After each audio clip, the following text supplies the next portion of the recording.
이 시간에 우리가 은혜 받을 하나님 말씀을 함께 봉독합니다. 로마서 14장 1절에서 8절까지의 말씀이 되겠습니다. 신약성경 257쪽에 기록된 말씀입니다. 로마서 14장 1절에서 8절까지의 말씀이 되겠습니다. 다 찾았으면 목사님이 봉독을 해드리겠습니다. 여러분은 성경 말씀을 처음부터 끝까지 눈으로 잘 보시고 귀로 들으셔서 내용을 먼저 숙지하시기를 바라겠습니다. 믿음이 연약한 자를 너희가 받되 그의 의심하는 바를 비판하지 말라. 어떤 사람은 모든 것을 먹을 만한 믿음이 있고 연약한 자는 채소를 먹느니라. 먹는 자는 먹지 않는 자를 없이 여기지 말고 먹지 못하는 자는 먹는 자를 판단하지 말라. 이는 하나님이 저를 받으셨음이니라. 남의 하인을 판단하는 너는 누구뇨? 그 섰는 것이나 넘어지는 것이 제 주인에게 있음에 저가 시험을 받으리니 이는 저를 시우시는 권능이 주께 있음이로라. 혹은 이날을 전날보다 낮게 여기고 혹은 모든 날을 같게 여기나니 각각 자기 마음에 확정할지니라. 나를 중히 여기는 자도 주를 위하여 중히 여기고 먹는 자도 주를 위하여 먹으니 이는 하나님께 감사하며 먹지 않는 자도 주를 위하여 먹지 아니하며 하나님께 감사하느니라. 우리 중에 누구든지 자기를 위하여 사는 자가 없고 자기를 위하여 죽는 자도 없도다. 우리가 살아도 주를 위하여 살고 죽어도 주를 위하여 죽나니 그러므로 사나 죽으나 우리가 주의 것이로다. 아멘. 복음성가 1013장으로 하나님께 찬양을 드리겠습니다.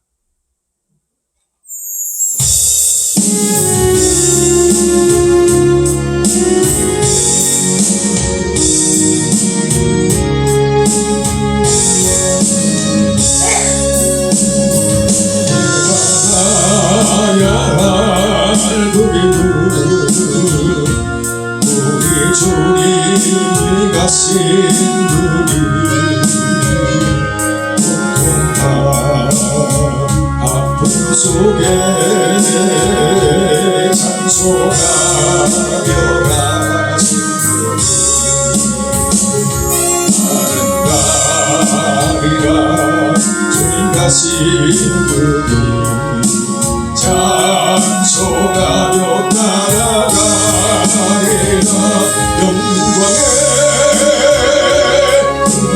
영광의 보람없이는 갈 수 없는 법이 주님의 받은구나. 주님께서 나타주시니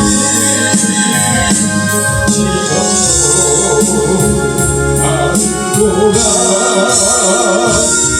장차받을 영광이가네. 내가 가야 할 고개는 우리 주님이 가신 분이 고난과 죽음까지 순종하며 가신 분이 나리라. 주님 가신 분이 순종하며 따라가리라. 영광의 그 길은 보람없이는 갈 수 없는 그 길. 주님의 받은 구원 주님께서 강만시에 기도로 하는구나. 장차받을 영광이라네. 내가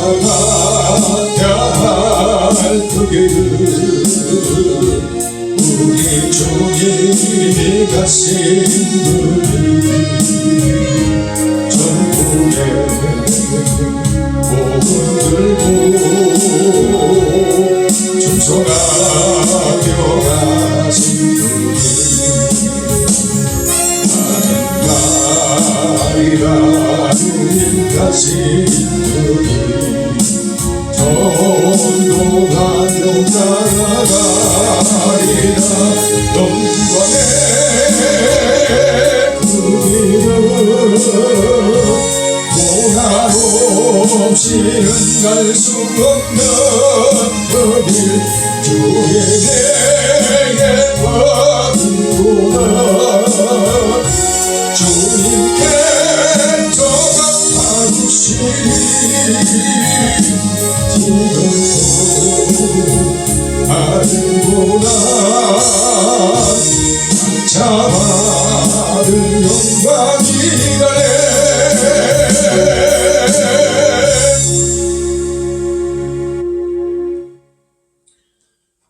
지난주에는 믿음과 성화의 관계라는 말씀의 제목을 통해서 우리가 함께 은혜를 받는 시간을 가졌습니다. 오늘은 이어서 함께 봉독한 로마서 14장 1절에서 8절 말씀에 근거해서 연약한 믿음과 용납이라는 말씀의 제목으로 함께 은혜를 나누는 그런 시간을 가지려고 합니다. 기독교의 모든 믿는 사람들의 성품 중에서 가장 핵심적인 대표되는 덕목이 뭐냐고 그러면 믿음 그리고 사랑이라고 볼 수 있을 거예요. 좀 더 자세히 말하면 믿음, 소망, 사랑 이 세 가지는 항상 있을 것인데 그 중에 제일이 사랑이라고 했습니다.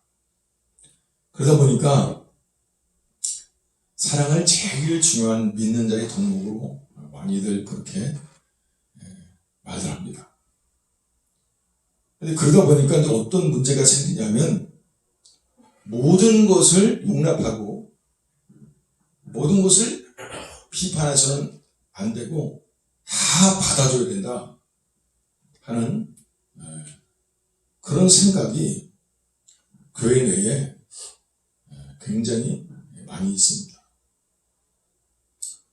물론 우리는 믿는 사람으로서 예수님을 따라서 사랑의 덕목이 풍성히 나타나야 됩니다. 그러나 그렇다고 해서 그 사랑이라는 것이 어떤 사람이든 어떤 짓이라든 다 품어주고 모든 걸 용납하는 것이 사랑이라고 생각하는 것은 정말 잘못된 일이라 그런 겁니다. 오늘 우리가 읽은 말씀에도 믿음이 연약한 자를 너희가 맞되 그에 의심하는 자를 비판하지 마라 하는 말씀이 있습니다. 많은 목사님들이나 성도들이 이 말씀에 근거하고 인용을 해서 왜 자꾸 비판하냐, 왜 정죄하냐, 사랑으로 왜 받아주지 않냐 하면서 모든 것을 비판하거나 나쁘게 보지 말고 품고 받아들여야 된다 하는 식으로 그렇게 말들을 한다고 합니다. 심지어는 과거에 우리 예수생명교회가 속한 은평노예라는 그런 모임이 소속 목사님 교회에서 있었는데 갑자기 그 목사님이 사도신경을 안 하는 거예요. 개인적인 예배가 아니라 노예의 공적 그런 예배를 드리는 모임이었는데 사도신경을 안 하고 그냥 넘어가더라고요. 거기다가 단체가 어딘지 불분명한 이상한 단체를 자꾸 언급을 하면서 그 단체를 예수님을 높이는 게 아니라 그 단체를 막 높이는 말을 그 목사님이 계속 하는 거예요. 그 단체에서 은혜를 받았다는 점, 그 단체가 대단하다도 예수님의 은혜를 얘기하는 거야. 자꾸 그 단체를 높이는 그런 말을 하는 걸 보면서 이제 예배 시간이니까 아무 말 안 하고 그냥 넘어갔어요. 그 예배를 끝나고 이제 질문한 거예요. 회의에 앞서 한 가지 오늘 예배를 인도한 담임 목사님한테 확인할 게 있습니다. 그 뭡니까? 오늘 목사님이 대한예수교 장로회 은평로에 공예배를 인도하시면서 사도신경을 그냥 건네뛰었습니다. 그게 또 말씀 시간을 더 풍성히 갖기 위해서 생략하고 넘어간 거라면 이해가 되는데, 사도신경이라는 그 신앙 고백 자체에 그걸 갖다가 무의미하다고 생각하면서 지금 그거를 뺀 것인지, 아니면 예배 시간을, 말씀을 듣는 시간을 더 늘리고 회의 시간을 늘리기 위해서 생략하고 넘어간 것인지, 정확히 왜 그거를 뺀 것인지 설명을 해 주십시오 하고 이제 했더니 어물어물하면서 명확한 대답을 안 하는 거예요. 그러니까 거기 있는 목사님들이 이제 명백히 대답을 해라. 왜 안 하고 넘어간 거냐 해서 이제 막 시끄러워진 거예요. 그러니까 일부 목사님들이 또 어떻게 반응하냐면, 아니 여기 모인 게 서로 은혜 받자고 모였는데 왜 자꾸 그렇게 서로 시비하고 싸우려고 드느냐, 그냥 대충 넘어가자. 그러는 또 목사가 생긴 거예요. 그러니까 또 한쪽에서 아니 이게 지금 대충 넘어갈 문제냐, 이게 지금 사도들의 신앙을 본받는 그 신앙이 우리 개혁교회의 생명인데, 아니 이걸 갖다가 빼고 넘어갔다면 어떤 목적이 있을 거 아니냐, 의도가 있었을 거 아니냐, 그거를 정확하게 얘기를 해달라는데 왜 말을 못하냐 그거를.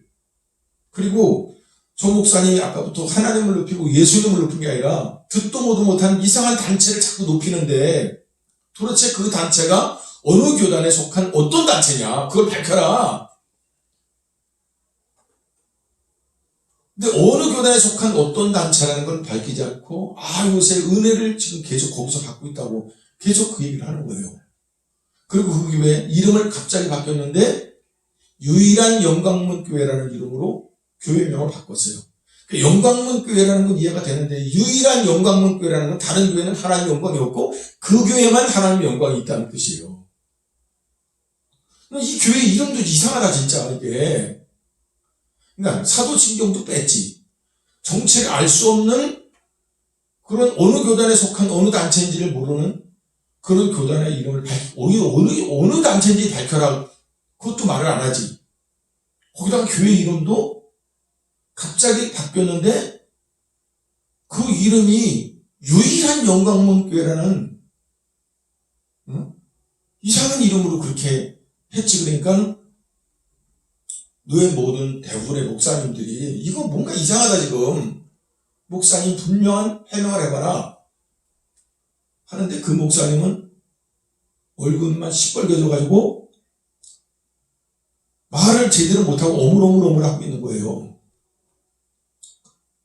그 사이에 그 목사님을 옹호하는 목사와 그 목사님에 대해서 정확한 해명을 듣고 싶다, 그러니 목사님 정확히 해명해라 하는 목사 사이에 언쟁이, 그 목사님을 제해놓고 이제 옹호파와 정확한 해명을 원하는 그런 목사님 사이에 막 갈등이 생긴 거예요. 예배 드리러 왔는데 예배 드리면 되지, 왜 따져서 이렇게 분쟁을 일으키냐. 한쪽에서는 이게 지금 안 따지고 넘어갈 문제냐 이게 하는 그것 때문에 시끄러진 겁니다. 그거 말고도 또 얼마 전에 내가 이제 목사님들하고 어떤 이제 노예 운영을 위한 모임 중에서 이제 식사를 하게 됐어요. 그리고 식사를 끝냈는데 어떤 목사님이 식사 자리에서부터 계속해서 8.15 집회를 하면서 이 문재인 정권의 교회 탄압에 대해서 이제 이거는 잘못된 것이라고 하는 항거를 했던 그런 국민운동과 또 그거를 주도해 나간 한국교회, 그리고 그 중에서도 또 핵심 역할을 한 사랑제일교회나 전광한 목사님에 대해서 어떤 목사님이 계속 비판을 하고 비판을 넘어서 막 어떤 욕설 비슷한 걸 막 하는 거예요. 근데 그 목사님이 내가 그 8.15 집회를 갔다 온 것도 알아요. 그러니까 나들으라고 계속 그러는 거죠. 그래서 그냥 논쟁이 될까봐 아무 소리도 안 했어요. 근데 식사를 끝나고 이제 커피를 마시자 그래서 그 커피 마시는 자리에 가서 있는데 또 계속 억지를 쓰고 말도 안 되는 이제 그런 소리를 해서 내가 다른 것도 아니고 기독교가 예수님을 전해서 영혼을 구원하는 전도를 가로막는 차별화 금지법을 지금 이 정부가 추진하고 있고, 또 동성애자를 갖다가 결혼을 합법화시키는 정책이라든가 친공산주의적 정책으로 그 하나님을 반역하는 그런 세력과 결탁하려고 하는 그런 모든 거에 대해서 이거는 정말 이 나라가 저주를 받으려고 작정한 게 아니냐, 이러다가는 우리나라가 정말 큰일 난다 하면서 아니 그걸 갖다가 바로잡으려고 한 그런 목사님이나 그런 국민운동이 도대체가 왜 잘못됐다는 거냐 도대체가. 물론 그거를 주도하는 목사님이 개인적인 행실이나 언행에 있어서 조급하고 말을 함부로 하는 약점이 있다는 건 나도 그건 잘못된 거라고 보고 그분이 그걸 고쳐야 마땅하다고 생각한다. 그러나 그런 개인적인 도덕적인 약점을 떠나서 영적인 관점으로 봤을 때는 우리 기독교인 모두가 지금 이 나라가 잘못 가고 있는 거에 대해서 이거를 바로 잡아야 될 책임이 있는 게 맞잖냐. 그 말을 이제 내가 했어요. 그랬더니 이제 말이 이제 계속 와전되면서 서로가 이제 목소리가 커졌는데 당신은 목사가 아니라는 거예요, 저보고요. 내가 왜, 뭐 때문에 목사가 아니냐 그랬더니 사람 편을 든다는 거예요, 나보고. 나는 사람을 편을 든자고 하는 게 아니라 지금 이 나라가 잘못된 방향으로 하나님을 대적하는 방향으로 가고 있고, 그렇다면 세상 사람이야 그럴 수 있다고 치는데 구원받은 하나님의 자녀라면, 그리고 더군다나 그 성도들을 이끄는 목사라면 이런 잘못된 길로 가는 거를, 이건 잘못된 거를 잘못됐다고 얘기를 해야 될 거 아니야. 그게 왜 그 잘못됐다고 얘기하는 사람을 오히려 잘못됐다고 하는 그 목회자가 이게 잘못된 거 아니냐 하는 그런 부분에서 서로 충돌한 거죠. 근데 너무 답답하니까 목소리가 커질 거 아니에요. 그랬더니 목사가 왜 혈기를 부리냐는 거예요. 그러니까 거기서도 마찬가지예요. 무슨 짓을 하든 믿는 사람은 다 받아주고 포용하고 사랑하고 덮어줘야 된다고 생각하는 거예요. 지금 여기 이 말씀도 믿음이 연약한 자를 너희가 맞되 그의 의심하는 자를 비판하지 말라, 이 말씀을 그런 식으로 착용해서 어떤 사람이든 간에 어떤 짓을 하든 교회는 다 덮어주고 목사는 다 용납해줘야 된다. 이런 식으로 해석을 하더라 그런 얘기입니다. 그러면 우리는 정말 이 성경 말씀이 그런 의미의 말씀인지에 대해서 한번 살펴보면서 우리 믿는 사람들이 어떤 사람을 용납하고 덮어주려고 어떤 것을 용납하지 말아야 되는지에 대해서 구분할 수 있는 그런 시간이 되기를 바랍니다. 자, 그럼 구체적으로 과연 오늘 이 말씀에 믿음이 연약한 자를 너희가 받되 그의 의심하는 바를 비판하지 마라. 이게 지금 하나님은 어떤 의미에서 이 말씀을 주셨는가? 첫째로 여기에 믿음이 연약한 자라는 뜻은 이단이나 배도자 또는 인본주의적인 길로 가면서 교회를 무너뜨리려고 하거나 교회를 더럽히는 그런 사람을 의미하거나 그런 사람을 용납하라는 그런 말씀이 절대로 아니라는 것입니다. 요한 2서 10절에 보게 되면 누구든지 이 교훈을 가지지 않고 너에게 나아가거든 그를 집에 들이지도 말고 인사도 하지 말라. 만약에 그에게 인사를 한다면 그 악한 일에 너희도 참여하는 자가 된다고 그랬어요. 할렐루야. 응? 그냥 예수님의 복음을 성경대로 전하지 않고 그런 이단 사설을 보태서 엉뚱하게 전해서 믿는 사람을 혼란케 하는 그런 일을 하는 이단에 속한 그런 사람들, 이단에 속한 그런 가짜 목사들, 이단에 속한 그런 교회 다니는 사람들, 이런 사람에 대해서는 성경이 뭐라 그랬어요? 집에 들이지도 말고 심지어 인사조차도 하지 말라고 그랬어요. 그런데 어떻게 그런 사람을 용납해요? 집에 들이지도 말고 심지어는 인사도 하지 마라. 만약에 그에게 인사하면 그 악한 일에 네가 동참할 의사를 갖고 있는 자로 하나님이 여긴다. 그랬단 말이에요. 여러분, 응? 요한계시록 18장 4절을 보니까 또 내가 들으니 하늘에서 다른 음성이 나서 가로되 내 백성아 거기서 나와 그의 죄에 참여하지 말고 그의 받을 재앙을 받지 말라. 단호하게 말씀했어요. 내 백성아, 응? 거기서 나와서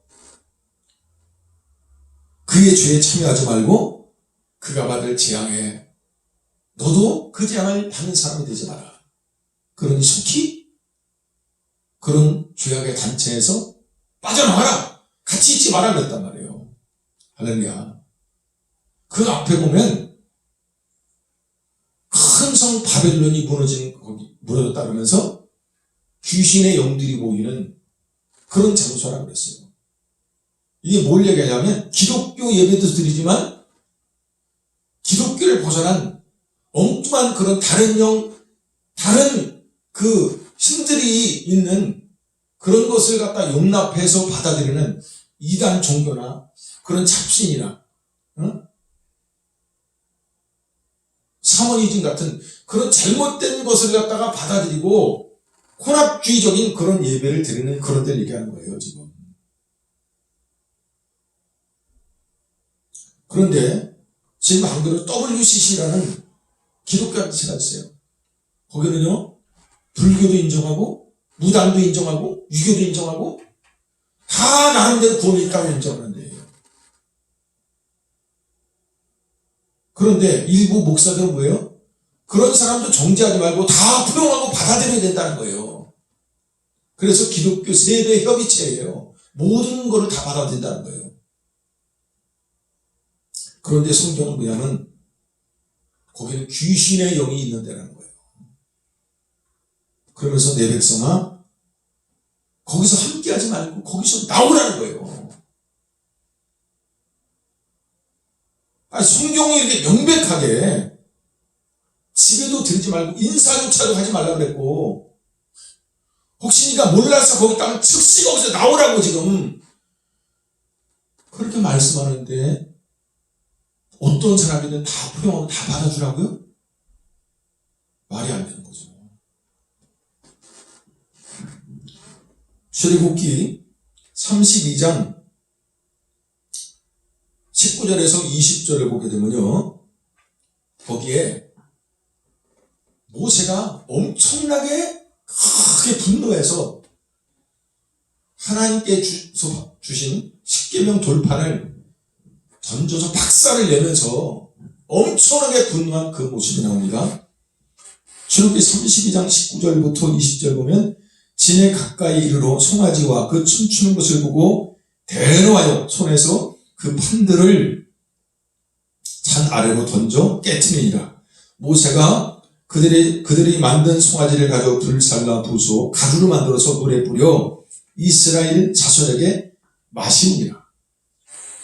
이게 뭔 얘기냐면요, 모세가 하나님께로부터 이제 애굽에서 노예살이에서 건진받은 이스라엘 백성이 어떻게 하나님을 경배하고 인생을 살아야 되는가에 대해서 계명을 받으라 시내산에 올라갔어요. 시내산에 올라가서 시간이 걸려서 모세가 안 내려오니까 이 이스라엘 백성들이 모세가 산에서 죽었다고 생각하는 거예요. 그러면서 그 이스라엘 백성이 우리는 이제 인도자가 사라졌으니 우리를 인도할 인도자를 만들어야겠다. 그리고 막 모세가 없는 상태에서 모세를 대신할 인도자가 아론이었거든요. 모세의 형 아론.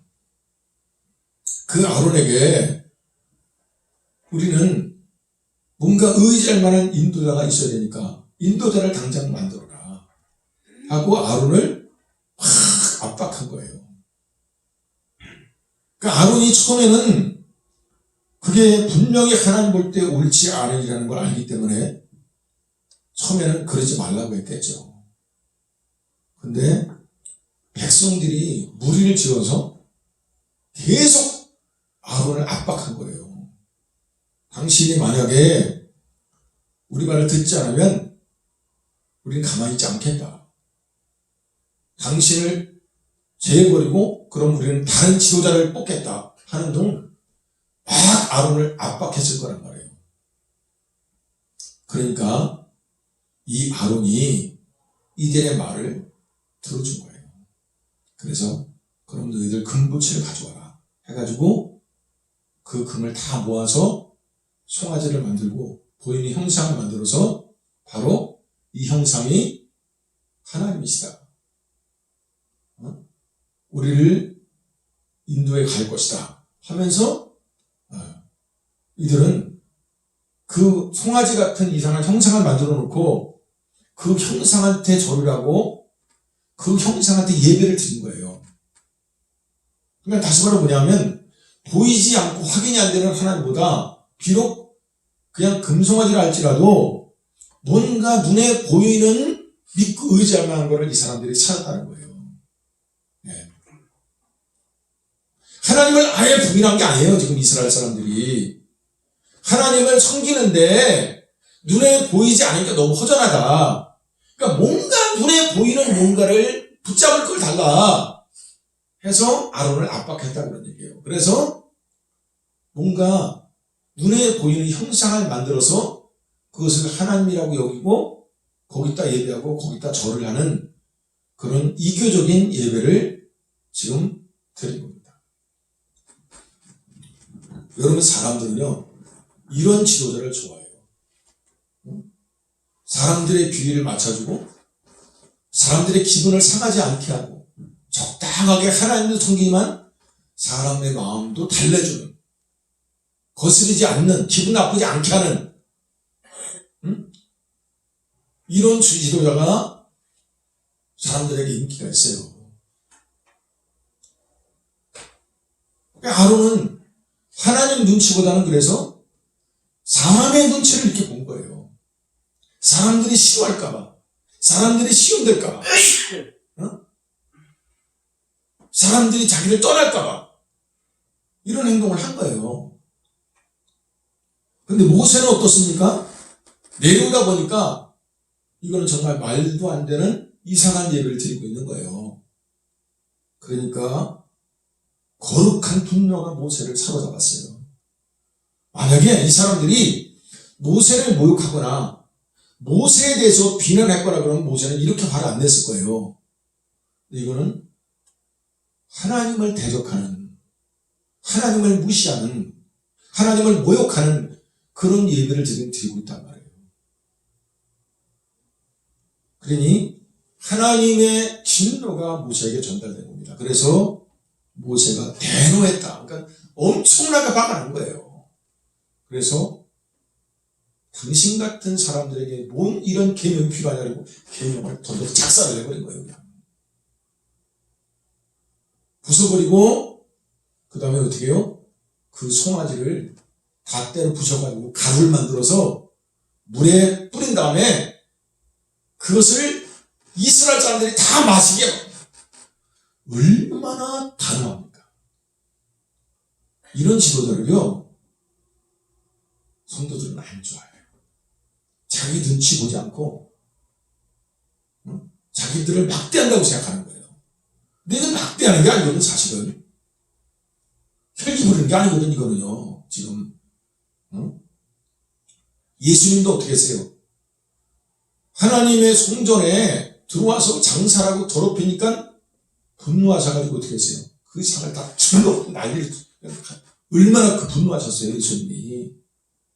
하나님의 거룩한 영이 하나님의 진노가 전달된 거죠.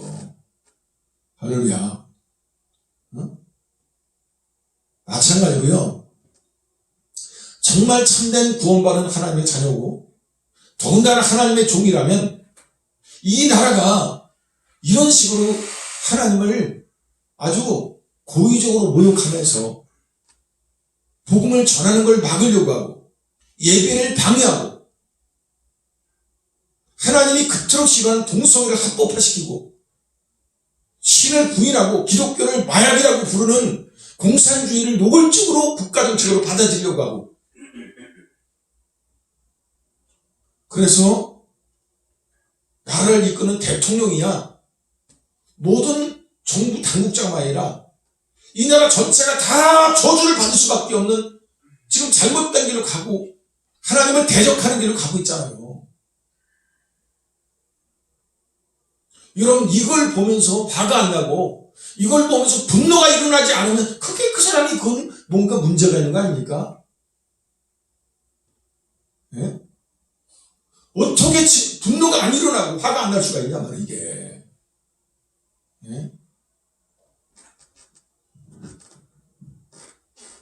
신약에도 오게 되면요, 갈라디아서 2장을 보게 되면 사도 바울과 베드로의 행적이 나오는데, 갈라디아서 이렇게 되어 있습니다. 게바가 안디옥에 이르렀을 때에 책망을 일으키로 내가 저를 면책하였노라. 면책한다는 건 뭐냐면요, 많은 사람이 보는 앞에서 그 사람들이 다 보라고 하면서 사도 바울이 베드로를 아주 심하게 책망한 거예요. 당신이 이러고도 하나님의 종이야 하면서 책망하는 거죠. 그런데 여러분, 베드로는 예수님의 12 제자 중에 수제자예요. 그 당시 초대교회에서 예수님이 부활하시고 난 다음에 교회 전체를 이끌었던 기독교의 그런 최고의 지도자였습니다. 바울은 그 밑에 한참 후배였어요. 지금으로 말하면 우리 사랑법령 합동종총회라 그러면 거기에 총회장님이 있는데 이제 안수받은 지 얼마 안 되는 신빙 목사가 총회장한테 당신이 그러고도 하나님의 종이야 그러면서 막 야단을 치기가 똑같은 거예요, 지금. 인간적인 도리로 볼 때, 이건 윤리 도덕적으로 인간적인 도리로 볼 때 말이 안 되죠. 그렇게 한다는 게. 그런데 성경은요, 모세가 그렇게 대노한 거에 대해서나 사도 바울이 이 베드로에 대해서 진노해서 분노해갖고 책망한 일에 대해서 그걸 잘못했다는 그걸 갖다가 꾸짖는 말씀이 없어요. 할렐루야. 왜 그래요? 그건 개인적인 것 때문에 그렇게 한 게 아니거든요. 하나님과 관련된 것이기 때문에 그런 거지. 이 베드로가 왜 바울한테 그토록 보는 앞에서 크게 책망을 들었냐면요. 그 야고보라는 제자가 있었어요. 예수님의 제자 중에.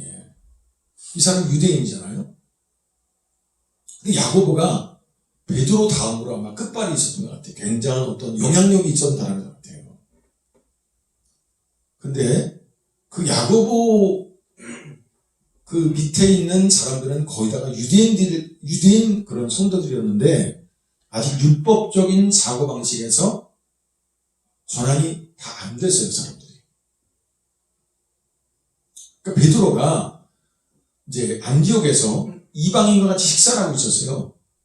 그러다가 야고보 사도 밑에 있던 그런 유대인들이 거기를 오니까 그들이 자기에게 뭐라 그럴까봐 겁이 나가지고 아니 당신이 유대인인데 어떻게 저런 이방인과 같이 식사를 한단 말이냐 더럽게 하고 뭐라 그럴까봐 얼른 일어나서 밥 안 먹은 것처럼 같이 안 먹었어 딱 이렇게 그런 식으로 외식 속이는 그런 행동을 한 거예요. 그러니까 베드로가 그 당시에 초대교회 최고 지도자가 그런 행동을 하니까 성경은 그 베드로를 따라 다른 사람도 똑같이 그게 사람에게 사람이 자기를 뭐라 그렇게 두려워서 그래서 외식하는 가짜 행동을 하는 그런 행동을 했다고 기록이 되어 있어요.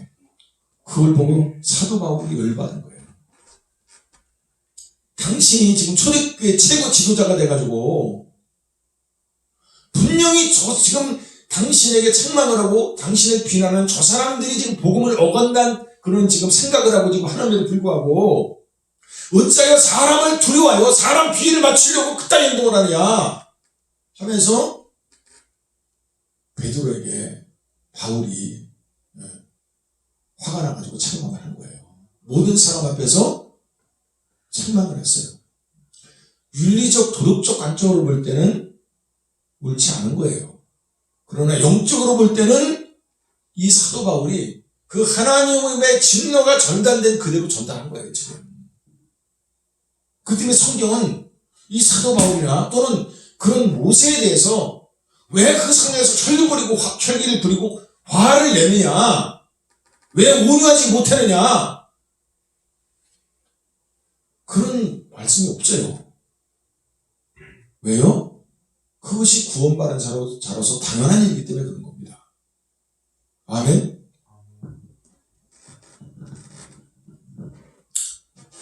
그리고 여기에 보면 이 믿음이 연약하다는 이 사람이 어떤 상태인지를 잘 설명하는 말씀이 지금 7절, 8절에 나옵니다. 우리가 7절, 8절을 같이 한번 읽습니다. 시작. 우리 중에 누구든지 자기를 위하여 사는 자도 없고 자기를 위하여 죽는 자도 없도다. 우리가 살아도 주를 위하여 살고 죽어도 주를 위하여 죽나니 그러므로 사나 죽으나 우리가 치일 것이로다. 여기 사도 바울은 여기 믿음이 연약한 사람을 따로 놓는 게 아니라 자기의 지금 믿음의 사람과 같이 한 무리로 묶어서 우리라고 했습니다. 그러면서 우리가 살아도 주를 위해 살고 죽어도 주를 위해 죽나니 그러므로 사나 죽으나 우리가 주의 것이로다. 이렇게 말씀을 했어요, 지금.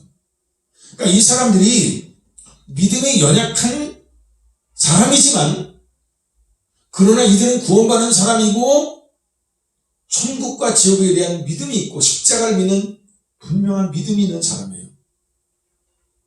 그 하나님의 은혜의 감동을 따라서 구원받은 사람이에요. 그 감사와 은혜가 충만한 사람들입니다. 그렇기 때문에 이들은 과거에는 오직 자기만을 위해 살았겠죠? 그런데 구원받은 사람이기 때문에 이렇게 믿음이 연약하다 하지만 이 사람들의 중심이 있어요. 그게 뭐냐면 살아도 주를 위해 살고 죽어도 주를 위해 죽는다 하는 이게 분명하고 확고한 사람이다 그런 얘기예요. 할렐루야. 이 사람은 이단에 속한 사람이거나 기독교를 배도하려고 하는 사람이거나 사람의 비율을 맞추려는 인본주의적인 그런 사람을 지금 말씀하는 게 아니다 그런 얘기예요. 이 사람은 심지어는 목숨을 가고 일사각오로 주님을 따르려고 하는 그런 믿음을 갖고 있는 구원받은 사람이에요 지금. 할렐루야. 응? 여러분 고린도후서 5장 15절을 보면 이렇게 기록되어 있습니다. 저가 모든 사람을 대신하여 죽으심은 산자들로 하여금 다시는 저희 자신을 위하여 살지 않고 오직 저희를 대신하여 죽었다가 다시 사신 자를 위하여 살게 하려고 합니다. 예수님이 십자가에서 못 박혀서 우리 죄를 대속하시고 부활하심으로 우리 구원을 이루셨어요. 근데 그거를 믿고 받아들인 사람은 어떤 변화가 일어나냐면 자기를 위해 살던 그 삶을 정리하고 이제는 살든지 죽든지 무슨 일을 하든지 주님을 위해서 그걸 하는 사람으로 바뀌어지게 돼 있다는 거예요. 이게 구원받은 사람의 특징이에요. 그래서 이 사람들도 믿음이 연약하다고 하지만 분명히 변화된 게 있는데 그게 뭐냐면 자기를 위해 살던 삶에서 주님을 위해 사는 삶으로 바뀐 사람이다 그런 거예요. 아니 이 사람이 어떻게 이단이나 배도자나 인본주의 길을 가는 사람의 비율을 맞춰서 사람을 기쁘게 하려고 하는 그런 사람과 똑같이 동일체가 될 수가 있습니까? 이 사람은 그런 사람 얘기하는 게 아니에요 지금.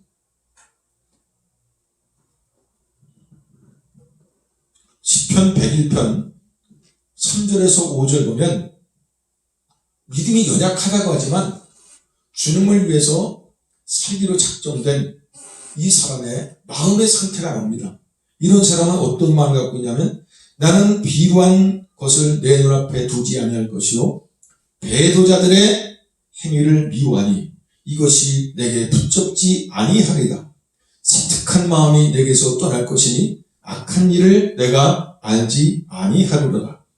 그 이웃을 극히 허는 자를 내가 멸할 것이며 눈이 높고 마음이 교만한 자를 내가 용납지 아니하리로다.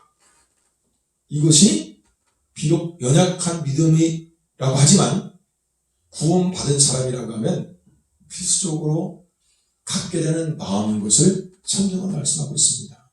절대로 비루하다는 것은 원문 그대로 하면 사악한 자라는 뜻이에요. 사악한 자. 십자가를 교묘하게 변개시키는 자. 말씀을 교묘하게 변개시켜서 사람의 믿음을 깨트리려고 하는 사람. 그런 이단에 속하고 그 배도의 길을 걷고 하나님을 기쁘시키기보다는 사람의 비위를 맞추고 사람의 영광을 나타내는 그런 사람을 자기는 절대로 용납하지 않는다 그런 얘기예요. 단호한 태도를 갖고 있기 때문에 그런 사람이 자기에게 같이 붙어있지 않는다는 거예요. 할렐루야. 아멘. 마태복음 24장 9절을 보면 그때 사람들이 너희를 환난에 넘겨주겠으며 너희를 죽이리니 너희가 내 이름을 위하여 모든 민족에게 미움을 받게 되리라. 이게 구원받는 사람의 인생이에요. 정말 구원받는 사람은 이단에 속한 사람, 배도의 길을 가는 사람, 하나님보다는 사람을 기쁘시게 하는 그런 일을 하는 사람을 용납하지 않습니다. 그런 사람이 옆에 있을 수가 없습니다. 함께 갈 수가 없어요. 그리고 그것 때문에 이 세상에 속한 모든 사람에게 미움을 받는 그 말씀에 의해서 세상에 속한 사람이나 그런 세상과 함께 하려고 하는 사람에게는 필수적으로 미움의 대상이 될 수밖에 없어요. 할렐루야. 지금 이 성경이 말씀하는 믿음이 연약한 사람은 바로 이런 사람을 의미하는 거다 그런 얘기예요. 그럼 둘째로 여기에서 그러면 이 사람이 믿음이 연약하다는 그런 구체적인 의미는 과연 무엇일까? 뭐가 믿음이 연약하다는 걸까? 이거는요, 그리스도 안에서 자유와 다양성 그리고 풍성함을 다 깨닫지 못하고 그것을 활용할 줄을 모르는 성도에 대해서 그를 용납하라고 하는 그런 말씀입니다. 그리스도 안에는 새로 주어진 자유가 있고 그리고 풍성함이 있고 그리고 다양성이 있습니다. 그런데 이것이 뭔지를 아직 정확히 깨닫고 이해를 못했다. 예수님은 믿어요. 근데 그 그리스도 안에서 구원받은 건 맞는데 구원과 함께 주어진 여러 가지 복이 있단 말이에요. 이게 뭔지를 아직 정확히 깨닫지를 못한 거예요. 지금 깨달아가는 중에 있다 그런 얘기예요. 온전한 믿음으로 가지 못하고 지금 구원받으면서 이 믿음이 점점 성숙해가는 깨달아가는 과정에 있는 사람이다 그런 얘기죠. 지금 그게 연약하다는 뜻이에요. 이단이나 배도자나 인본주의적인 그런 사람을 얘기하는 게 아니다 그런 얘기예요. 정상적인 믿음을 가졌는데 이 정상적인 믿음이 원숙의 단계에 가지 못하고 초보적인 단계에서 지금 익어가고 있는 그 상태다 그런 얘기예요. 할렐루야. 그걸 보고 믿음이 연약하다 그런 거예요. 자, 구체적으로 오늘 본문을 살펴보면 그 믿음의 연약함에 대해서 세 가지 설명이 나옵니다. 첫째가 뭐냐면 그리스도 안에서의 자유함이에요. 여기 보면 2절부터 3절 말씀을 한번 읽어봅니다. 시작. 어떤 사람은 모든 것을 먹을 만한 믿음이 있고 연약한 자는 채소를 먹느니라. 먹는 자는 먹지 않은 자를 없이 여기지 말고 먹는 자는 먹지 못하는 자는 먹는 자를 판단하지 마라. 이는 하나님이 저를 받으셨습니다. 이게 뭔 얘기냐면요. 그 당시 초대교회에서 이 먹는 문제로 갈등이 일어난 거예요. 구약 성경에 보게 되면 돼지고기 먹지 마라. 비닐이 없는 고기를 생선을 먹지 마라. 그 다음에 이 쪽발이 아닌 굽이 갈라진 그런 짐승 고기를 먹지 마라. 등등 먹어야 될 것과 먹지 말아야 될 부정한 것을 이렇게 구별을 해놨어요. 그리고 그 당시 초대교회에서 많은 이방 신전이 있었거든요. 거기에 제사 드린 거에 대해서 그거를 먹으면 부정하게 되기 때문에 그거를 구약에서 이스라엘 사람은 안 먹었어요. 그런 거를. 그랬는데 신약에 들어와서 예수님이 이제 그거에 대해서 그게 뭔 뜻인지 왜 그거를 먹지 말라고 했는지에 대해서 확실히 밝혀주셨단 말이에요. 갈라디아서 5장 1절에 보면 이런 말씀이 있습니다. 그리스도께서 우리를 자유케 하려고 자유를 주셨으니 그러므로 굳세게 서서 다시는 종의 멍에를 매지 마라 그랬어요. 이 자유가 뭘 얘기하는 거냐? 골로새서 2장 16절 17절 보게 되면 그러므로 먹고 마시는 것과 절기나 월삭이나 안식일을 인하여 누구든지 너희를 편만하지 못하게 하라. 이것들은 장래일의 그림자이나 몸은 그리스도의 것이니라 그랬어요. 자 보세요. 그러니까 뭔 얘기냐면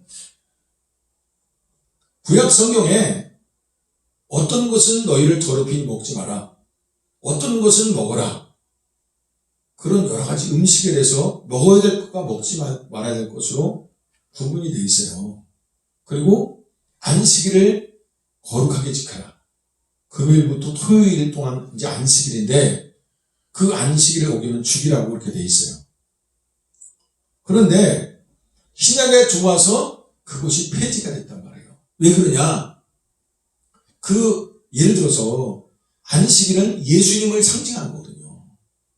예수님이 와서 우리를 마음의 안식을 이제 주게 되는데 그 안식일은 예수님이 오기 전까지 그림자로 진정한 안식이 올 때까지 잠시 예수님이 오면 진정한 안식이 온다는 걸 표시하기 위해서 그림자로서의 그것이 주어졌다는 얘기예요. 여기 유정환 목사가 있으면 그림자가 있어요. 그러면 그림자가 있으면 뭐가 있어요? 실체가 있잖아. 그러니까 그림자가 지나가고 실체가 왔으면 더 이상 그림자를 왜 붙들고 있냐 그런 얘기예요. 그림자는 그림자고 그림자를 보니까 누가 오겠구나 그런 것처럼 이 구약에 있는 이런 모든 율법은 예수님을 상징한다 그런 얘기예요 지금. 그래서 그림자는 뜻이야. 응? 돼지고기를 먹지 말라는 것도 그래요. 돼지고기는 왜 먹지 말라고 하냐면 돼지는 아무것도 안 걸어요. 아무거나 다 받아들이잖아. 그죠? 소는 어때요? 풀만 먹어요. 더러운 걸 안 먹어. 그죠? 그러니까 뭐냐면 그것은 오직 십자가의 복음화를 받아들이고 아무 말씀이나 이것저것 섞인 거를 받아들이면 안 되는 그거를 상징적으로 지금 하나님이 보여준 거다 그런 얘기예요. 아멘. 어? 쪽발은 먹고 통발을 먹지 마라 하는 것도 그래요. 성경이 신약과 구약으로 돼 있어요. 근데 이단들은 어때요? 신약이나 구약이나 한쪽만 강조하고 한쪽은 필요 없다고 한단 말이에요. 어? 그래서 반드시 신약 구약을 다 인정하는 가르침만 받아들이라는 뜻에서 짐승의 쪽발은 먹되 통발을 먹지 마라. 한쪽만 강조하는 걸 먹지 말라는 뜻이에요. 아멘? 여러분 이와 같이 이 성경은 그 먹으라 먹지 말라가 예수님과 관련이 돼서 예수님과 그 예수님을 믿는 믿음이 어떠해야 될지에 대해서 상징적으로 풀어서 지금 그림자로 보여준 거다 그런 얘기예요. 할렐루야. 그런데 그 실체가 되시는 예수님이 왔어요. 그럼 더 이상 거기에 묶일 필요가 없고 종속된 이유가 없다 그런 얘기예요. 응?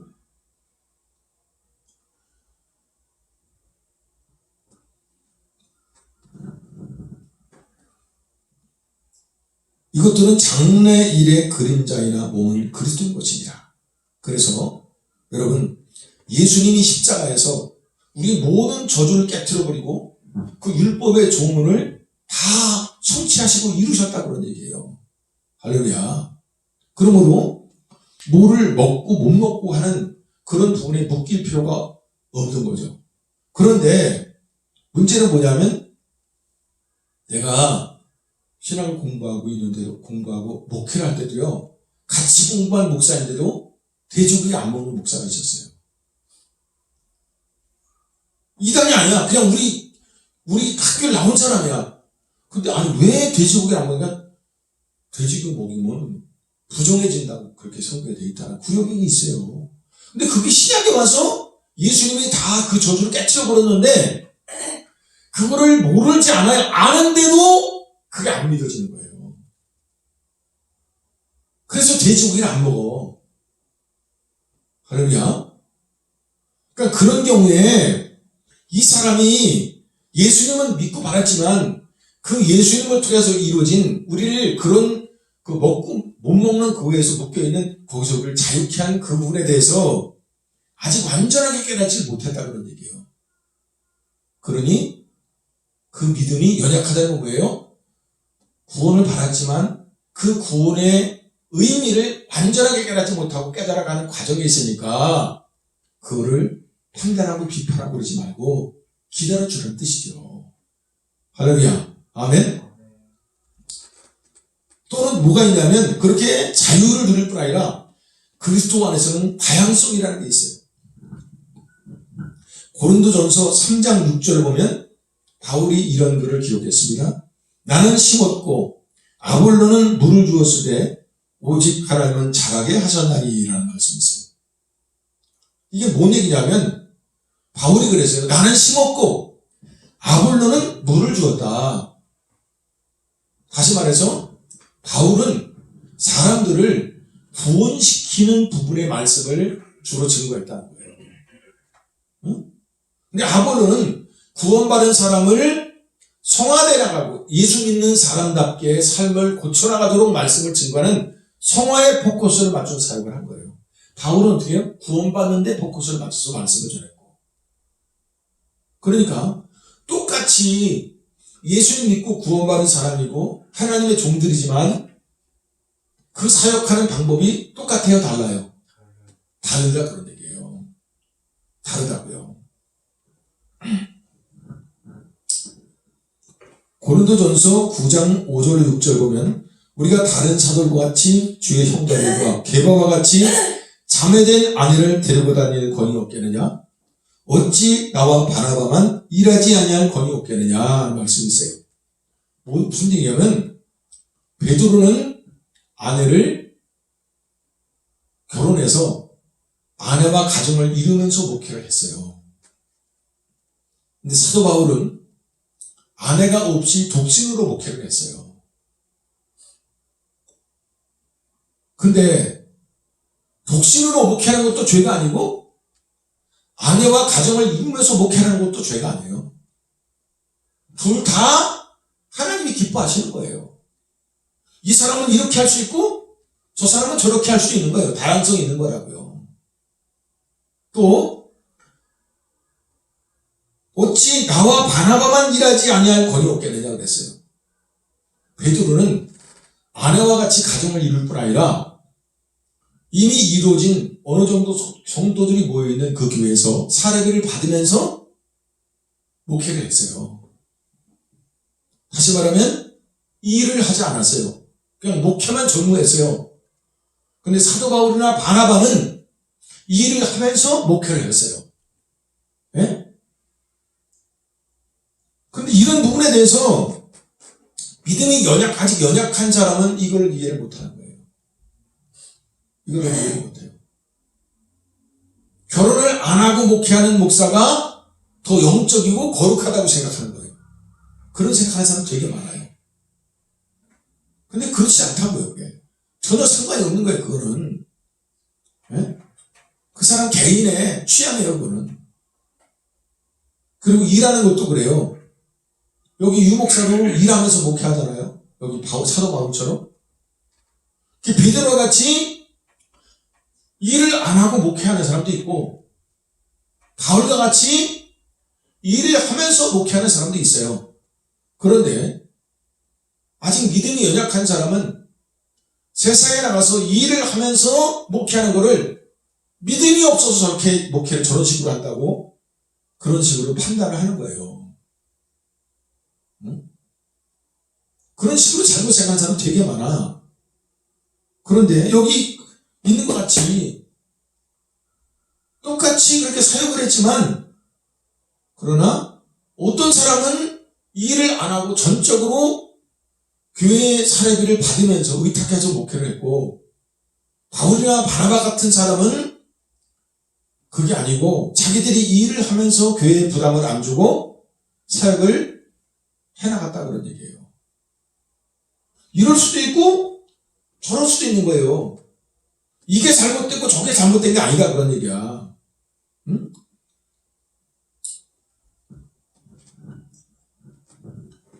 여러분 새벽 기도도 그래.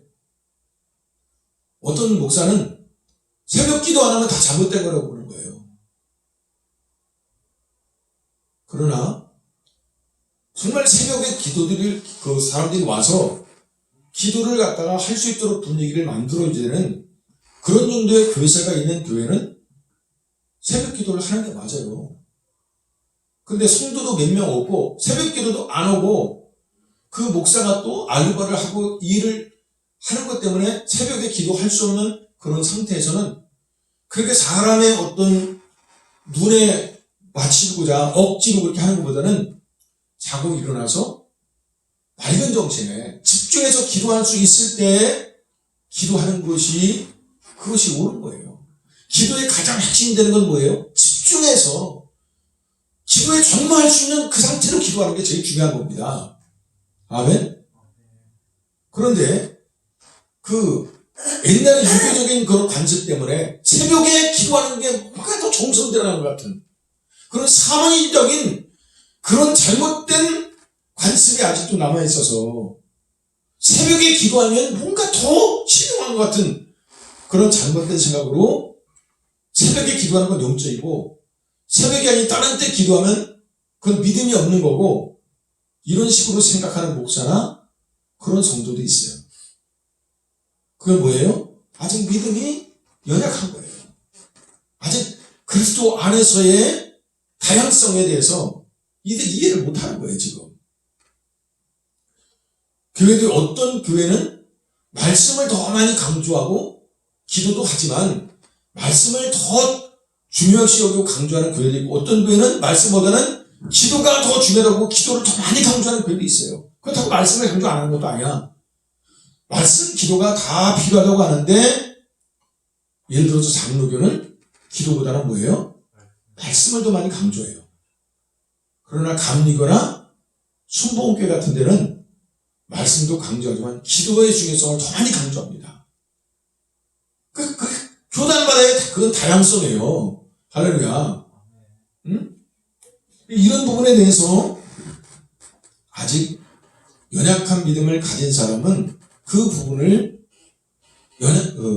이해를 못하고 믿음이 없어도 저런다고 그렇게 생각을 한다는 겁니다. 그러나 절대 그렇지 않다는 것입니다. 또 하나는 이렇게 그리스도 안에서의 자유와 다양성뿐 아니라 그리스도 안에는 풍성함이 있어요. 어떤 풍성함이냐?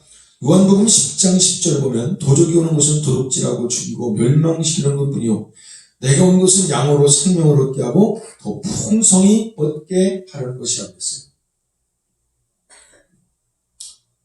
이게 뭔 얘기냐면, 여러분 요새 스마트폰을 많이 쓰잖아요, 그죠?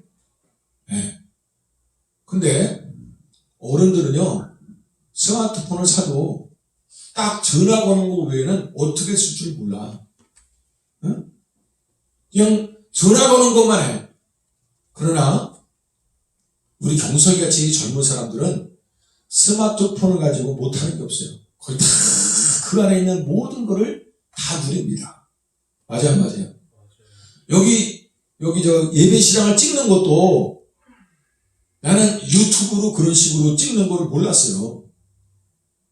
근데 경석이가, 아니 목사님 그게 아니고 유튜브로도요, 캠코더가 없어도요 얼마든지 스마트폰으로 예배시장을 촬영해서 보관할 수도 있고, 또 이 비대면 예배를 드릴 수 있게 그렇게 할 수가 있어요.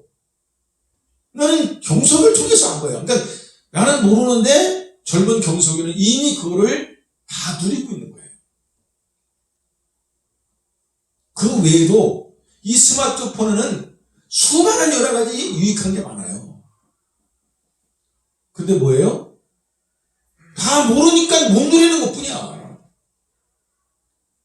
그와 마찬가지로 그리스도 안에서도 구원만 있는 게 아니다, 그런 얘기예요. 내 영혼 구원만 있는 게 아니에요. 많은 다양한 것이, 스마트폰을 사면 이 모든 것이 보너스로 다 같이 와 있는 것처럼 그리스도 안에 같이 포함돼서 우리에게 주어졌다는 얘기예요. 그런데 그거를 경석이처럼 나보다 더 많이 알고 누리는 사람이 있는가 하면, 나처럼 몰라서 못 누리는 사람이 있죠. 그런 것처럼 그리스도 안에 주어진 풍성함에 대해서도 그걸 모르고 못 누리는 사람이 있고, 알고 누리는 사람이 있어요. 이거를 다 모르고 누리지 못하는 사람 보고 뭐야? 믿음이 연약하다고 하는 거예요. 아직 그런 부분을 다 깨닫지 못하고 있기 때문에. 아멘? 예를 들자면 이렇습니다. 마가복음 16장 18절 말씀을 17, 18절을 보면, 믿는 자들에게는 이런 표적이 따르니 곧 저희가 내 이름으로 귀신을 쫓아내며 새 방언을 말하며 뱀을 집으며 무슨 독을 마실지라도 해를 받지 아니하며 병든 사람에게 손을 얹은즉 나으리라 하시더라. 믿는 사람에게는 뭐라고 그랬어요? 이런 표적이 따르니. 그러면서 새 방언을 말하는 것, 귀신을 쫓아내는 것, 병을 고치는 것, 기타 등등 이런 것이 따라올 것이다 하고 지금 말씀하고 있는 겁니다. 응? 예수 믿고 구원받으면 이 귀신을 쫓고 세방언을 말하고 이런 모든 성령의 은사가 나타나는 거잖아요. 그러니까 예수 믿고 구원받으면 성령이 우리 안에 내주하시면서 이런 은사가 성령과 함께 우리에게 나타나도록 그렇게 포함되어 있다 그런 뜻이에요. 할렐루야. 별도로 따로 받는 게 아니라고요. 이미 예수님을 믿을 때 우리 안에 성령이 내주하시면서 그런 은사가 풍성하게 우리 안에 이미 포함돼서 왔다 그런 얘기예요. 근데 이걸 몰라서 못 누린다 그런 얘기입니다.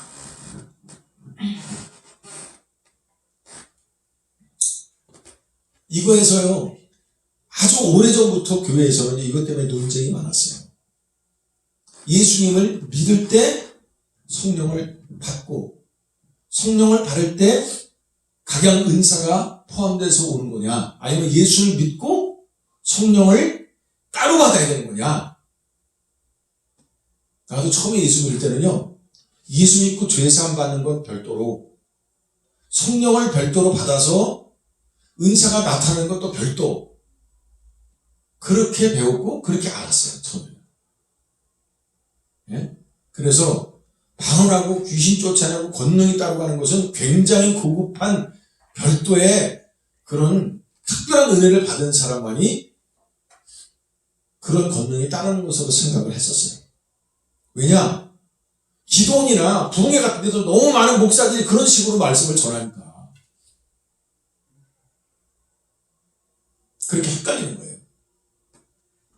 그렇게 예수 믿고 구원받는 거 따로, 성령을 따로 받고 권능을 따로 받아야 되는 거 따로, 이렇게 하는 성경 근거가 그 사람 주장하는 게 있어요. 그게 뭐냐면 사도행전 19장 2절에 보게 되면 너희가 믿을 때 성령을 받았느냐? 가로되 아니라 우리는 성령이 있음도 듣지 못하노라. 봐라, 여기 예수 믿은 사람이 있었는데 성령이 있음도 알지 못하는 상태가 되지 않느냐. 그러므로 성령은 따로 받아야 되는 거다. 그런데 여기 사도행전 19장 2절부터 나오는 너희가 믿을 때 성령을 받았느냐? 아니다, 우리는 성령이 있음도 알지 못했다 해서 사도들이 안수하니까 그제서야 성령을 받더라. 그러니까 성령은 따로 받는 게 맞지 않냐, 이렇게 한단 말이에요. 그런데 여기에 이 사도들이 너희가 믿을 때 성령 받았냐 했을 때 이들이 아니다, 우리는 성령이 있음도 지금 모르고 있다. 그럼 너희는 무슨 세례를 받았냐고 물어봤거든요. 사도들이. 그러니까 우리는 요한의 세례를 받았다 그랬다고요. 예수님을 믿고 세례 받은 게 아니에요, 이 사람들이 지금. 그러니까 요한의 세례는 예수님이 와서 진정한 세례를 줄 때가 온다는 것을 앞에서 예수님이 오는 걸 갖다가 밝히기 위해서 앞에서 요한이 세례 준 거잖아. 그러니까 이 사람은 예수님의 구원을 모르는 사람들이에요. 그러니까 세례 요한을 통해서 회개했지만 예수님을 참으로 영접한 적이 없으니까 당연히 성령 세례도 못 받지. 근데 이거를 이런 식으로 엉터리로 해석을 하는 거예요.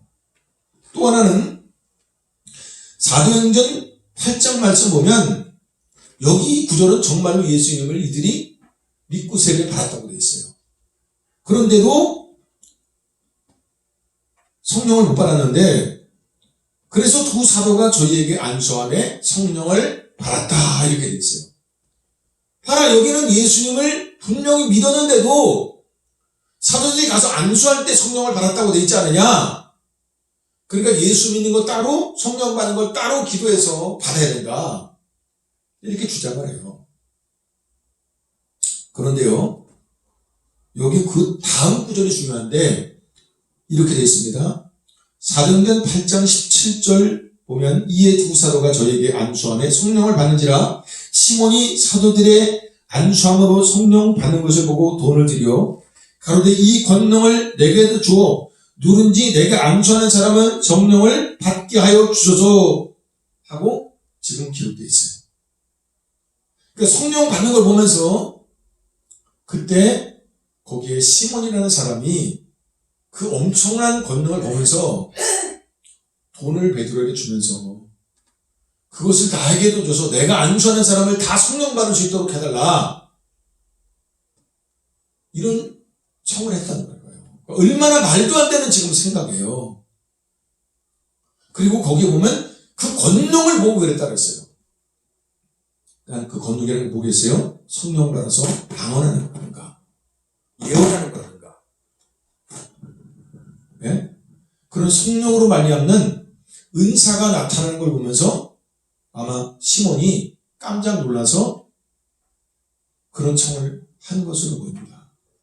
근데 이 사도행전을 누가 기록했어요? 바울이 기록한 게 아니라 그 바울이 사역하는 걸 보면서 의사 누가가 대신해서 기록을 했어요. 그런데 이 누가도 역시 마찬가지로 이 성령이 임하는 것을 구원론적 관점이나 성화론적 관점으로 본 게 아니라 은사론적 관점으로 봤다는 거예요. 그러니까 성령이 임한 것 자체를 뭘로 봤냐면 예수님을 믿고 받아들인 것이라든가 주님을 위해서 살려고 하는 성화돼가는 모습을 통해서 아, 저 사람이 성령이 임해서 저렇게 예수님을 확실하게 믿게 됐구나. 그리고 예수님을 믿으니까 자기를 위해 살던 사람이 주님을 위해 살려고 저렇게 삶이 변하는구나. 이것이 인간의 힘으로 안 되는 거거든요. 성령이 임하기 때문에 십자가의 비밀을 깨달아 믿게 되는 것이고 성령이 그 안에 있기 때문에 자기를 위해 살던 삶을 정리하고 주님을 위해 사는 삶으로 삶이 바뀌는 거예요. 그게 성령이 임한 증거거든요. 근데 아직까지 누가나 또 그 당시에 시몬은 성령을 그런 식으로 보지 않았어요. 눈에 보이는 방언을 한다거나 귀신을 쫓는다거나 기적을 행한다거나 이런 은사가 나타날 때 비로소 아, 저 사람이 저런 기적들이 나타나는 거 보니까 성령을 받았구나 하는 식으로 은사론적인 관점으로 성령 세례를 봤다 그런 얘기예요.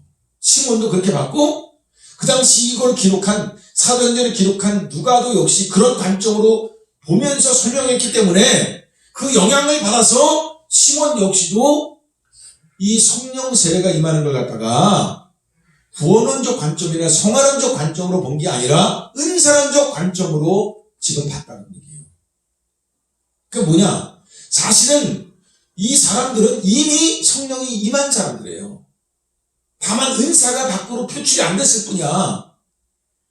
그런데 사도들이 와서 안수하니까 비로소 그 안에 성령은 내재하고 있었지만 은사가 표출돼서 나타난 거예요, 지금요. 그러니까 누가나 시몬은 이 성령을 갖다가 받는 거를 예수님의 십자가를 믿고 깨닫는 구원론적 관점이라 그 주님을 믿은 사람이 자기를 위해 살던 삶에서 주님을 위해 사는 사람으로 변화되는 성화를 이루어가는 그것이 바로 성령만의 증거라고 보지 않고 그 눈에 안 보이니까 눈에 띄게 나타나는 기적들, 방언을 말한다든가 귀신을 내어 쫓는다든가 기적을 행한다든가 이런 소인간적인 그런 일이 나타나는 걸 보면서 비로소 저 사람이 성령을 받았구나 하고 그렇게 봤기 때문에 지금 그렇게 성경을 기록했다는 얘기예요. 할렐루야. 아멘. 예. 그런데 분명히 예수님을 믿을 때 성령이 임하는 증거가 성경에 명백히 있어요. 사도행전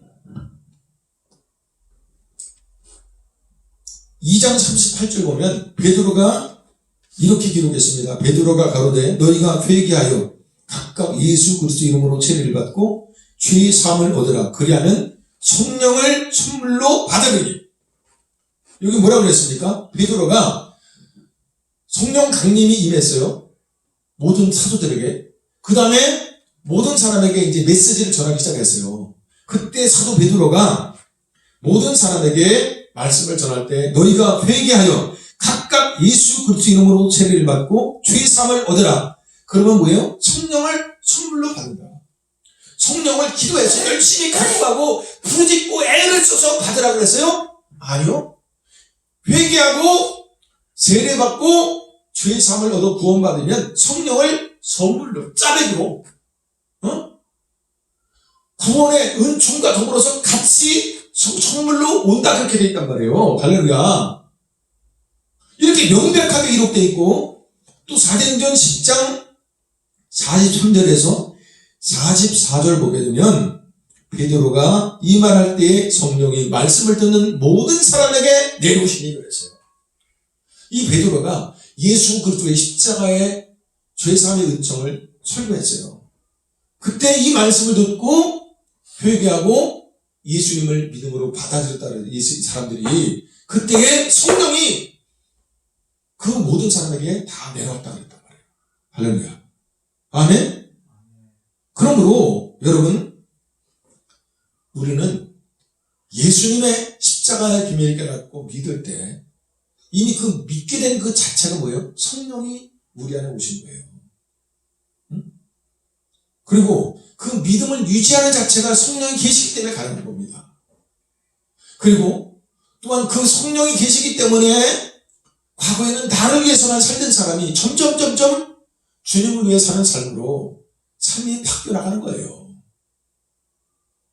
은사는 어떤 의미에서는요, 나타날 수도 있고 그렇지 않을 수도 있어요. 본인이 그거를 안 믿으면 그 사람에게는 안 나타나요. 은사가 믿을 때 이미 왔다는 걸 안 믿으면. 할렐루야. 아멘. 그렇다고 그 사람이 구원이 안 되고 성령이 안 계신 게 아니라고요. 아멘. 근데 문제는 뭐냐, 이거를 성경 그대로 안 믿는 사람이, 우리 노예 목사님도 이거를 그렇게 안 믿는 사람이 많아요. 아직도 예수 믿고 구원받는 거 따로, 성령을 따로 받고 은사도 따로 많이 애를 써서 받아야 된다. 응? 그렇게 믿고 있단 말이에요. 심지어는 수백 명을 목회하는 목사님도 그렇게 생각하는 목사가 있어요. 근데 성경은 목회 규모가 얼마나 크냐에 따라서 믿음이 크다 작다를 보지 않아요. 이런 부분을 성경대로 정확히 깨닫고 활용하느냐, 그건 아직 못 깨닫느냐에 따라서 믿음이 강하고 믿음이 약하다, 그렇게 보는 거예요 지금요. 할렐루야. 아멘. 예. 마지막으로 성도는 다 주님의 다루심 아래 있는 종된 자임을 기억해서 서로 존중하고 따뜻하게 대하라고 지금 말씀하고 있는 겁니다. 여러분, 우선은 우리의 복음을 통해서 이 믿음이 연약한 자라는 게 이단이나 배도자나 인본주의적인 길을 가는 그 사람까지도 다 용납하고 받아들이는 그런 뜻이 아니라는 걸 우리가 알았어요. 그죠? 두 번째는 이 믿음이 연약하다는 것은 바로 그리스도 안에서 자유와 다양성 그리고 풍성함을 아직 다 깨닫지 못했기 때문에 그것을 누리지 못하는 상태에 있는 사람을 일컫는 말이라는 걸 우리가 알았습니다. 이제 마지막으로 그럼 이 믿음이 연약한 사람을 우리가 어떻게 받아줘야 되고 대해줘야 되느냐? 바로 이들을 주님의 다루심 아래 있는 종된 자임을 기억해서 서로 존중하고 따뜻하게 대하라고 말씀하고 있습니다. 자, 4절 말씀을 한번 같이 읽습니다. 4절 시작. 남의 가인을 판단하는 너는 누구뇨? 그 솟는 것이나 넘어지는 것이 제 주인에게 있음에 저가 세움을 받으리니 이는 저를 세우시는 권능이 주께 있음이로라. 이게 이런 얘기입니다. 구원받는 믿음이든 성화를 이루어가는 믿음이든 사명을 이루어가는 믿음이든 이 하나님과 관련된 믿음은 인간이 스스로 만들 수가 없다는 거예요. 우리가 믿음을 갖기 위해서 말씀도 보고 기도도 하고 나름대로 노력도 하지만 아무리 우리가 애를 쓰고 노력을 해도요, 하나님이 선물로 믿음을 갖게 하자는 거예요. 믿음을 가질 방법이 없다는 거예요. 그래서 하이라는 거예요. 그 믿음을 갖고 또 믿음에 의해서 어떤 일을 하거나 교회를 세우거나 어떤 사업체를 일으키거나 심지어 병을 치료하거나 이런 종류의 각양 믿음이 있잖아요. 여러분, 이 믿음은 우리 마음대로 가져지는 게 아니라는 거예요. 노력한다고 마음대로 되는 것도 아니에요. 우리 나름대로 개인적으로도 애를 쓰고 또 목사는 성도들에게 믿음을 갖게 하기 위해서 말씀을 증거하고 성경을 가르치기도 하지만 아무리 하나님이 그걸 활용해서 선물로 믿음을 갖게 하는 선물을 주지 않으면 믿음을 가질 수가 없어요. 할렐루야. 세상 말로 하면 하나님 마음대로 다 그런 얘기예요. 하나님이 하고자 하는 대로 이루어진다 그런 얘기예요. 응? 자, 그래서 이런 겁니다. 어떤 목사님보다 여기 있는 유정환 목사가 다른 건 다 부족한데 성경을 깨달아서 그 비밀을 정확히 전하는 거에 대해서는요, 내가 좀 앞서 있다고들 많이 그래요. 뭐 나는 잘 모르겠는데 주변의 사람이 많이들 그렇게 말을 해. 근데 내가 그걸 갖고 우쭐하거나 당신들은 나보다 아래야 그렇게 생각할 수 없는 이유가 뭐냐면 이것이 유정한 목사의 노력이나 애쓰는 거나 내가 막 작심하고 이걸 깨달아야지 하는 걸로 된 게 절대 아니라는 거예요. 그렇게 되는 거 될 수도 없어요. 그렇게. 응? 어떤 교회를 목양하는 것도요, 어떤 목사에게는 100명당, 어떤 목사는 1000명, 어떤 목사는 10명. 그게 그 목사의 노력으로 되는 게 아니라고요. 우리가 알 수 없는 하나님의 경륜에 대해서 하나님이 결정을 하는 거예요. 우리 마음대로 되는 게 아니라 이거예요. 구원도 그렇잖아요. 하나님이 택하시고 불러야 그 사람이 깨달아지고 믿어지는 거라고요. 어떻게 길이 없어요. 아까 내가 예배 초에 우리 초남댁 암에 대해서 나는 다와 똑같이 철저하게 주님을 믿고자 하는 믿음을 가져서 해결받길 바라죠. 그걸 아무리 설명하나 그 믿음을 갖는 거는 내가 아무리 설명한다고 내 마음대로 되는 게 아니에요. 그 설명하는 과정에서 하나님이 개입해서 그 사람에게 깨닫게 하고 믿음을 선물로 줘야만이 그게 믿어진다고요. 그 사람이 얼마나 살고 싶어하는지 몰라. 지금 별 방법을 다 써요. 막 발버둥을 치고. 근데 간단해. 이 하나님이 해결한다는 걸 믿기만 하면 되는데 그걸 못 믿는 거예요. 그렇다고 그 사람은 왜 그걸 못 믿을까 그럴 수 있나? 그건 믿음의 승리를 모른다는 얘기야. 그거는 지금 사람 마음대로 믿어지는 게 아니에요. 하나님이 선물로 줘야 믿어져요. 그게. 할렐루야. 아멘. 그래서 은혜라는 거예요. 무한한 감사가 나올 수밖에 없는 거예요. 여러분, 우리가 예수 믿고 천국 가게 되면 우리가 잘 때는 우리가 노력하고 인간적인 노력은 있지만 그렇다고 믿어지는 게 아니라고. 하나님이 선물로 부여하지 않으면 절대로 올 수 믿음이 믿어지지 않는다고 이게. 네? 아멘. 그렇기 때문에 여기에서 믿음이 연약한 자를 함부로 대하지 말라는 거예요.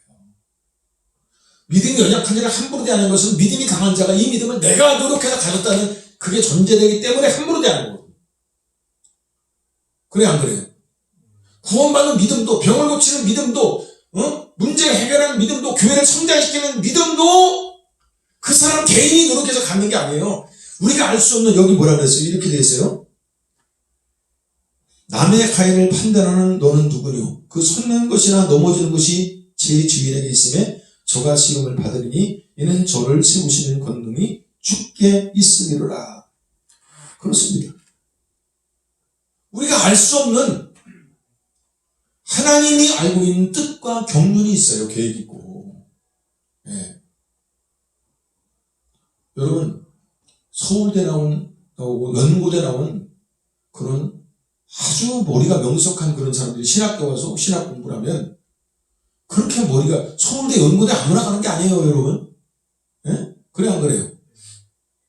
그런 목사들이 다 목회를 다른 목사보다 잘할 것 같잖아요.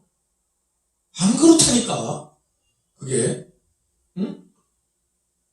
진짜 공부를 오히려 못하고 별 볼일 없던 그런 목사님이 수천 명을 목회하는 그런 목회를 하고 정말 저 사람 정도 되면 진짜 목회 잘하겠다 그러는데 그게 안 돼요. 개인의 역량으로 되는 게 아니라고요. 하나님의 결정으로 되는 거지. 할렐루야. 그러다 보니까 교회적으로든 개인적으로든 믿음이 연약하다고 해서 함부로 무시할 수가 없는 거예요. 왜? 믿음이라는 거에 대해서 또 믿음으로 교회를 세우거나 어떤 개인의 기업을 사업을 갖다가 발전시켜 나가는 거나 우리가 나름대로 애쓰고 노력하고 할 건 하지만 궁극적으로 그것을 이루는 건 하나님의 응답과 선물이 주어져야 되는 거란 말이에요. 네. 그러면 우리가 이해할 수 없는 그런 일이 일어난다고요. 응? 그래서 오래 하나님의 경륜을 경험한 목사들이 하는 말 똑같아요. 목사님 어떻게 이렇게 이런 일을 주셨습니까? 하나님의 은혜죠. 뭐. 제가 뭘 할 수 있겠어요. 그 사람이 그냥 하는 말이 아니에요. 수없는 어머니가 깨짐과 엎어짐을 통해서 구원이 하나님의 은혜고 삶의 그 모든 새로운 역사도 인간이 하는 것 같지만 하나님이 선물로 주지 않으면 아무것도 이룰 수 없다는 걸 깨달은 겁니다. 그렇기 때문에 강한 자도 낮은 자를 무시할 수 없고 낮은 자도 먼저 일어선 자를 이해가 안 간다고 함부로 판단했으면 안 된다는 얘기예요. 할렐루야. 여러분, 이것이 믿음이 연약한 자를 너희가 맞되 의심하는 것을 비판하지 말라는 건 말씀이고요. 먹는 자는 먹지 않는 자를 없인 여기지 말고 먹는 자는 먹지 못하는 자는 먹는 자를 판단하지 말라는 말씀의 의미가 되겠습니다. 기도하겠습니다. 전능하신 하나님을 찬양하며 감사합니다. 오늘도 로마서 14장 1절로 8절의 말씀을 통해서 믿음이 연약한 자를 너희가 받으라는 이 말씀이 어떤 의미의 말씀인가를 우리가 말씀을 통해 정확히 깨닫고 그 말씀을 아는 시간을 가졌습니다. 이 말씀을 통해서 정말 배척하고 단호하게 버려야 될 사람을 버리고 또 받고 용납할 자를 용납하는 그런 신앙생활을 감당할 수 있도록 우리를 도와주시며 축복하여 주시옵소서. 예수님 이름으로 축복하며 기도드렸사옵나이다. 아멘.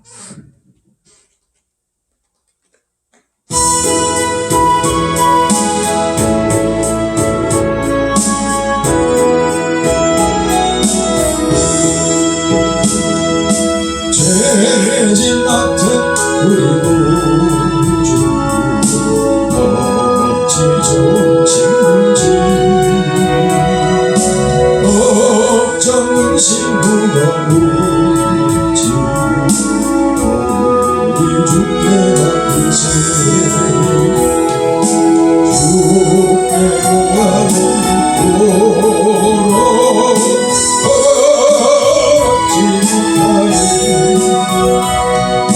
사람들이 어찌하여 나를 죽을 근심 걱정보다 오지 아니 진짜 누굴까 비난처럼 부는 게 주께 기도 들으세 세상 친구를 싫어하고 너를 좋아하여 예수 구원하여서 자는 위로하네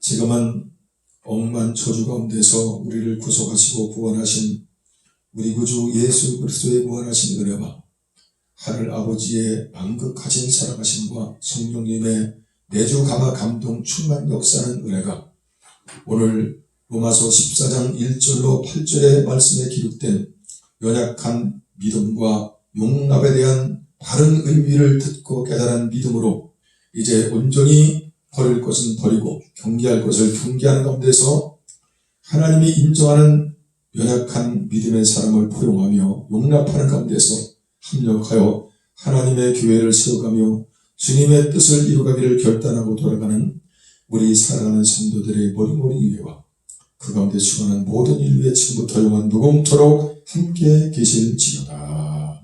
아멘.